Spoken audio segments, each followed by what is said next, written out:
again. We have a lot of exciting things we're going to talk about. And the question has been asked, is selling really that easy? So today we're just going to dive right in and we're going to talk about 6 ways to sell effectively without being so salesy.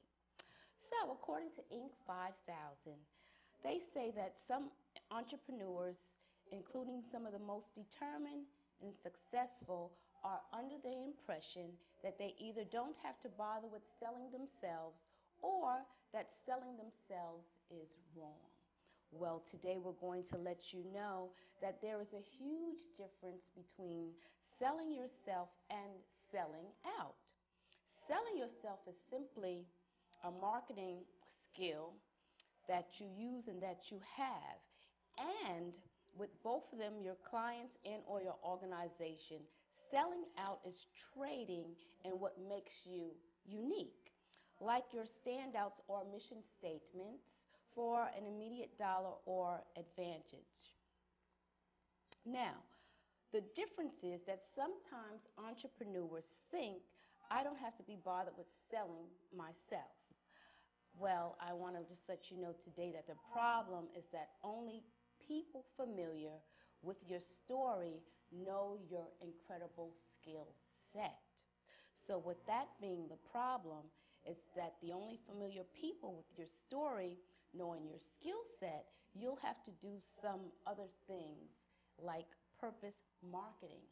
Purpose marketing, it's just a plain fact that in the business world today, marketing is required.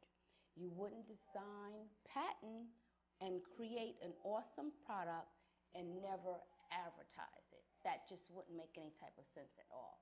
Whenever you create something, you have to promote it, otherwise no one's going to know. How can somebody actually buy your product if you haven't marketed, if you haven't launched it, and if you haven't prepared the people for what you have to offer?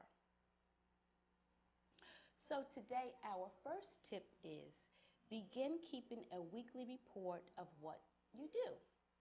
Besides any other duties required by your company, good things to include are times you spend mentoring or doing social work or whatever makes you unique.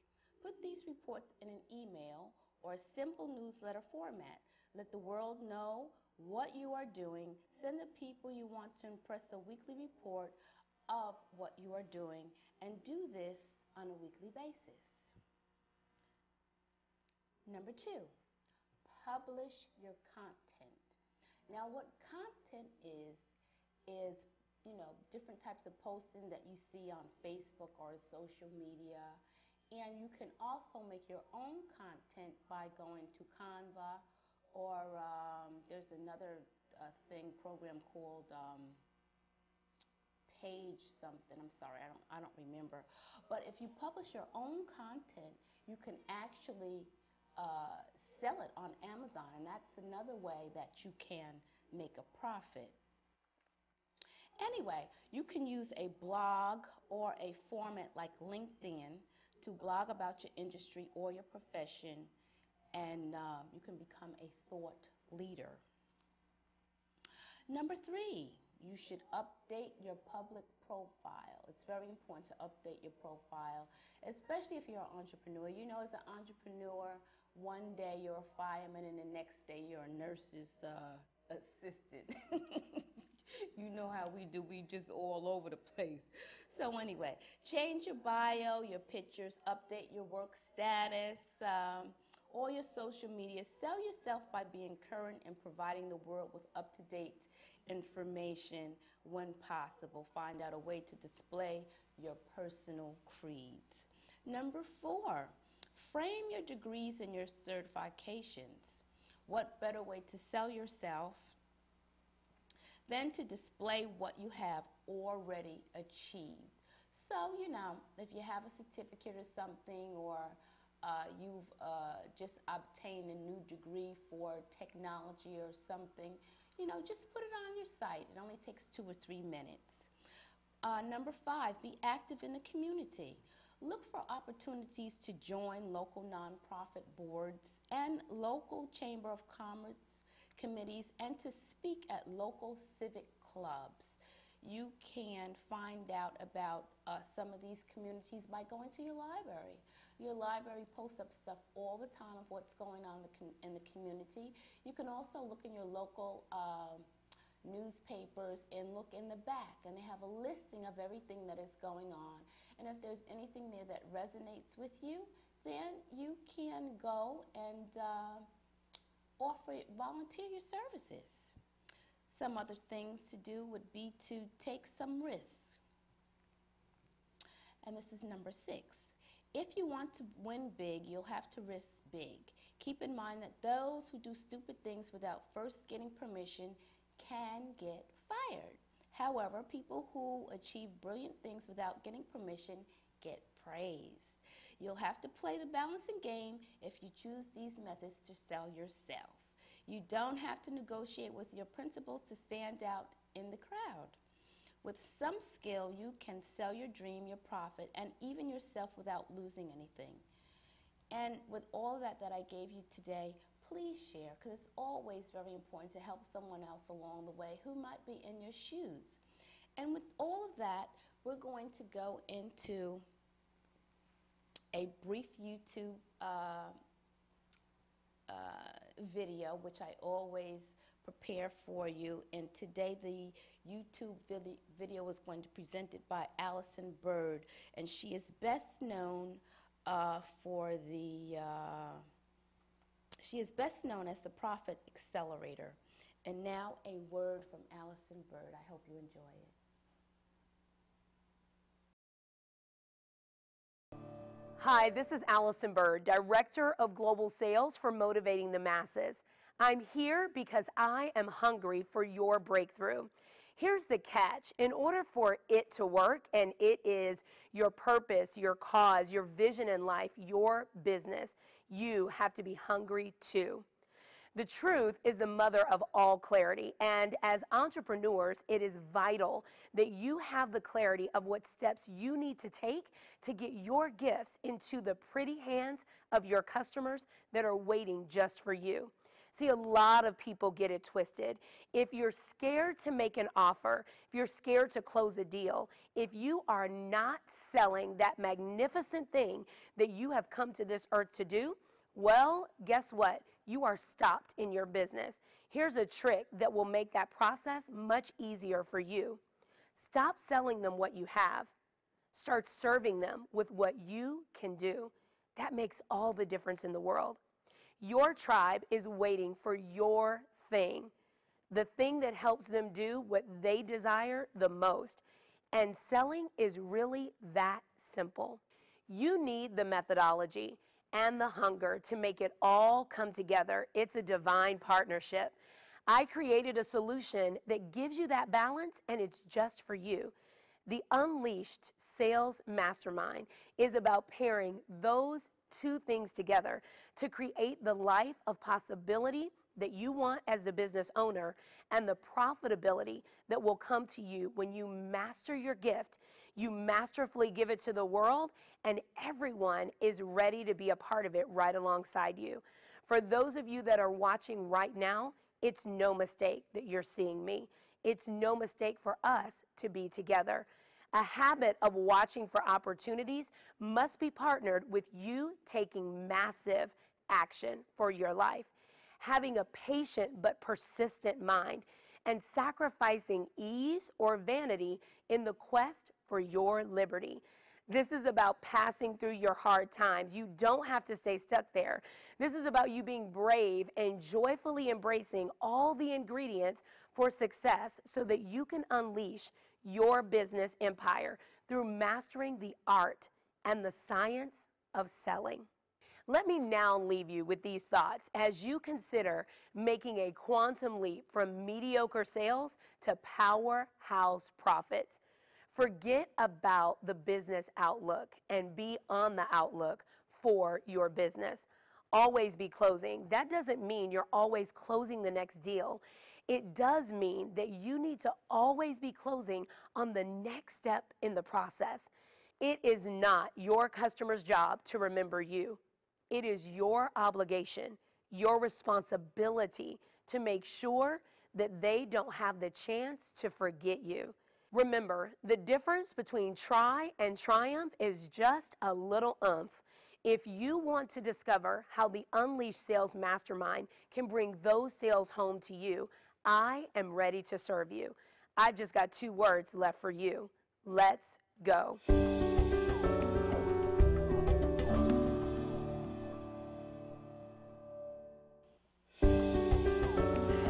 Welcome back. I hope you enjoyed that brief clip that was presented by Allison Bird. She's one of my favorite mentors and coaches. Her information is always so very informative. And with that, we're going to talk a little bit about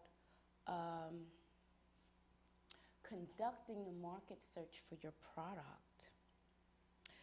According to the Entrepreneur magazine, there are several different things that you should take into consideration.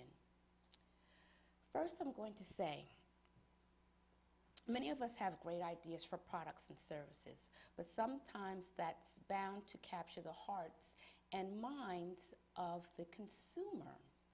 So, perhaps, let's say, perhaps you have stumbled on a service that isn't being offered by anyone else or that is desperately in need. This is your opportunity. Don't hesitate. Don't look back. Jump right into it and pursue it. Because 9 times out of 10, it may be something that the consumers are looking for. And if you jump right on it right away, then you can catch the consumer and what they want before someone else gets the idea. Now, do wait before you shift into high gear. You must first determine whether there is really a market for your product or service. Not only that, you need to ascertain what, if any, fine-tuning is needed, which is quite simple. You must conduct the market search. So with the market searches, many business owners neglect this critical step in product development for the sole reason that they don't want to hear any negative feedback. You know, it's always good to get feedback from your consumer because that way you can find out exactly what their needs are and you can meet them with your service. They are convinced that their products or service is perfect just the way it is, and they won't want to risk tempering with it. Now, who we're talking about here is the entrepreneur. 9 times out of 10, we all believe that our product is the greatest product in the world. And when you begin to make this product and try to sell it to the consumer, you fail because it's not really what the consumer is looking for. That's why the research is so imperative. Now, there are some entrepreneurs that bypass the marketing aspect of everything because they fear it will be too expensive. With all the other startup costs you're facing, it's not easy to justify spending money or research that will only prove what you knew all along: your product is a winner. Regardless of the reason, failing to do market search can amount to a death sentence for your product. A lot of companies skim over the important background information because they're so interested in getting their product to the market. Now, you shouldn't be in a rush to get your product to the market. And marketing doesn't have to be so expensive. If you learn how to create your own content, what you can do is you can make up your own surveys, which doesn't cost much money at all. You can open up a free account, and even if you did have to pay, it would only be about maybe like $19 a month. And you can make up your own posts, and you can post them on LinkedIn, on Facebook, and some of your other social media sites, and you can make surveys. And in the surveys, you can ask questions about your product, and then hopefully your consumers will respond, and that's how you can find out if your product is going to serve the community or not. Now, with the marketing research methods, conducting the researches, you will gather 2 types of data. You'll gather the primary and the secondary. Primary research is information that comes directly from the source that is potential to the customers. You can compile this information yourself or hire someone else to gather it for you via surveys, as I just explained to you, focus on groups and other methods. Secondary research involves gathering statistics, reports, studies, and other data from organizations such as government agencies, trade associations, and your local chamber of commerce. Now, secondary research consists of vast majority of research you can find will be secondary research. While large companies spend huge amounts of money on market research, the good news is that plenty of information is available for free to entrepreneurs on a tight budget, as I just stated. The best places to start, your local library and the internet. And of course, the library is a great source of information because they have everything you need there from A to Z.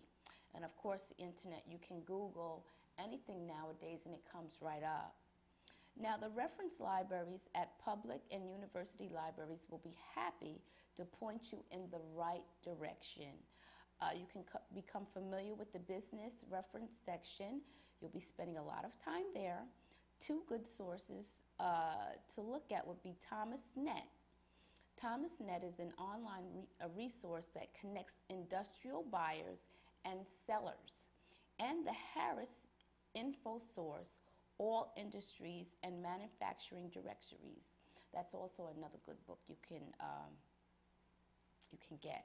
Both sources of these informations can be found at most libraries as well as online and can help you target businesses in particular industries, and you can read up on competitions or find manufacturers for your product.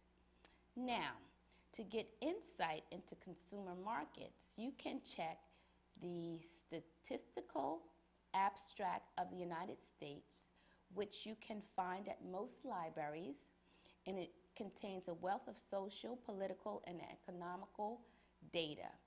It has an X reference there, and the libraries from other sources targeted at your specific business. You can also look up different associations. Your industry trade associations can offer a wealth of information such as the marketing statistics, list of members, and books of reference material. Talking to others in your association can be one of the most valuable ways of gaining information data at a region or consumer base. You can also look in the Encyclopedia of Associations. You'll find most libraries to find associations relevant to your industry. You may also want to investigate your customer's trade association for information that can help you market to them as well. Most trade associations provide information free of charge. So you see, everything doesn't have to cost a lot of money, especially if you're on a budget. If you have a creative mind and you think attractively, you can find all sorts of ways to get what you need and not spend a lot of cash. You can also use the government guide. The government guide agencies are an invaluable source of market research. Most of it, again, is free. Almost every country government publishes population density and distribution figures. It's widely available census tracts. These publications will show you the number of people living in specific areas, such as water districts or even 10-block neighborhoods. Some countries publish reports on population trends that shows the population 10 years ago, 5 years ago, and today. You can also watch out for declining or small populations. And these are just all ideally things that you can do research on. You'll also want to locate where there is an expanding population that wants your product and your services. You can also check out the U.S. Census Bureau, which turns out to ream of inexpensive or free, again there's that word free, business information, most of which is available on the internet. The Census Bureau Stats and Metropolitan Area Data Book offers statistics for metropolitan areas, central cities, and countries. This census product update is a monthly listing.